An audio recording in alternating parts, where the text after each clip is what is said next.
ìpele mẹ́ta tí ìgbàlà ní. Ìyẹn ni wípé àná ìgbàlà, òní ìgbàlà, ọ̀la ìgbàlà.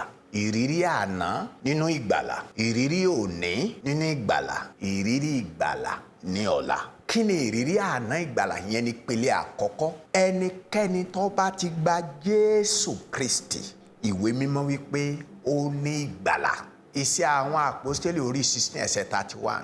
Wọ́n sọ fún arákùnrin pé gba Jésù Kristi Olúwa gbọ́, a ó gbà ọ́ là, ìwọ àti ará ilé rẹ̀.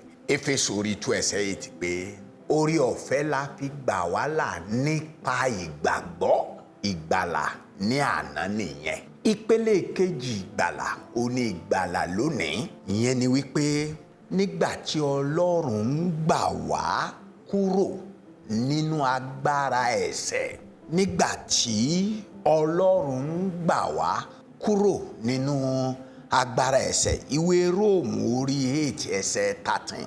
Ìwé Róòmù orí 8 ní ẹsẹ̀ 13 gbọ́ ọ̀rọ̀ Ọlọ́run.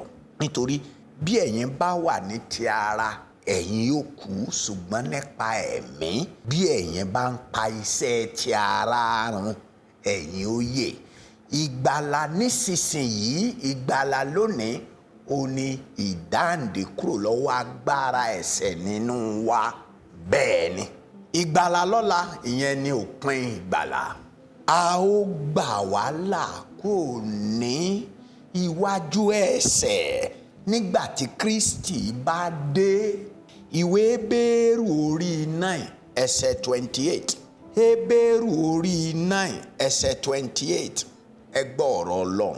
Bẹ́ẹ̀ ni Kristi pẹ̀lú, lẹ́yìn tí a fi rúbọ lẹ́ẹ̀kan ṣoṣo láti ru ẹ̀ṣẹ̀ ọ̀pọ̀lọpọ̀, yóò farahàn nígbà kejì láìsí ẹ̀ṣẹ̀ fún àwọn ẹni tí ó ń wọ̀nà fún ìgbàlà rẹ̀. Ìyẹn ni pé a ó gbà wá là ní ọ̀la. Mo ti ní gbàlà lánàá.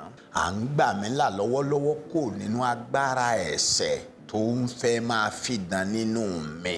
A gbà mí là lọ́la nígbà tá a bá kúrò nínú ayé yìí. Nígbà tí Jésù bá dé, yóò mú wa kúrò nínú ayé òṣì àti ẹ̀ṣẹ̀ yìí. Ọ̀rẹ́ mi, kó tó lè mọ láǹfààní àti máa gbọ́ fọ́nrán yìí sí àwọn ọ̀rọ̀ òtítọ́ yìí, tẹ láìkì kó o sì tẹ subscribe button kó wá tún pín ìran yìí pẹ̀lú ẹlòmíràn. Yóò dára fún ẹ o.